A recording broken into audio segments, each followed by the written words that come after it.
હત્યાની ઘટના સામે આવી છે. કોની ધરપકડ થઈ છે અને શું મામલો સામે આવ્યો? ગત તારીખ 1/1/2026 રોજ બોપલ પોલીસ સ્ટેશન વિસ્તારના શિલત વિસ્તારમાં એક હત્યાનો બનાવ બનેલો હતો, જેમાં ડાયલ 112 ના આધારે પોલીસને આ ઘટનાની જાણ થઈ હતી. ઘટનાની જાણ થતા તરત જ બોપલ પોલીસ સ્ટેશનની પોલીસ ઘટના સ્થળે પહોંચેલી હતી. આ ઘટનાની સમગ્ર હકીકત એવી છે કે ત્યાં અંડર કન્સ્ટ્રક્શન જે બિલ્ડિંગ્સનું કામ ચાલી રહ્યું છે, ત્યાં લાસ્ટમાં અત્યારે કલર કામ ચાલી રહ્યું છે. એટલે કલર કામના જે લેબર્સ છે એ લોકો ત્યાં બિલ્ડિંગમાં અંદર જ 2 ફ્લેટમાં રહેતા હતા.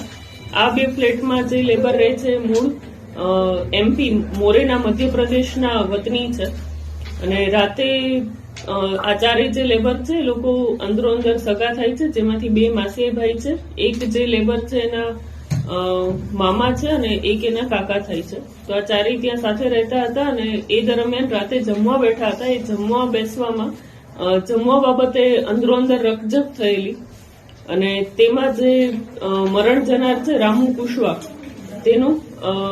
તેની હત્યા નિપજાવેલી છે.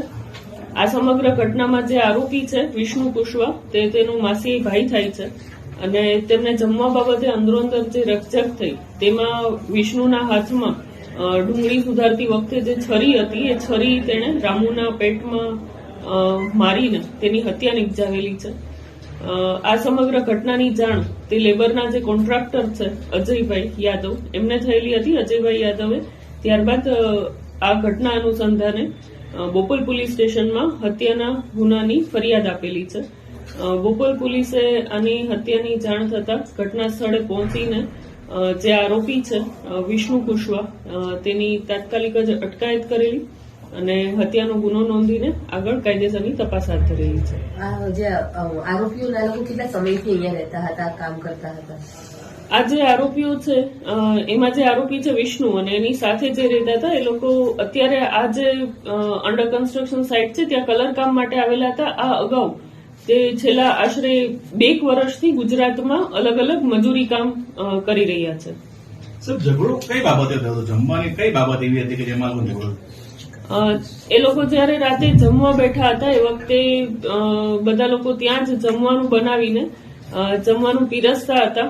એમાં જે નોનવેજ ખાવામાં બાબત હતી કે મને 1 પીસ કેમ ઓછો આપ્યો છે એમ કરીને અંદરો અંદર ઝઘડો થયેલો હતો, અને આ ઝઘડાના અનુસંધાને જે વિષ્ણુ છે એને જે મરણ જનાર છે રામુ કુશવા તેને આ ઝઘડામાં ગાળો બોલવાની શરૂ કરેલી હતી, જેથી વિષ્ણુ જે છે એ ઉશ્કેરાઈ ગયેલો અને એના હાથમાં જે છરી હતી તે એને રામુના પેટમાં મારી દીધી હતી.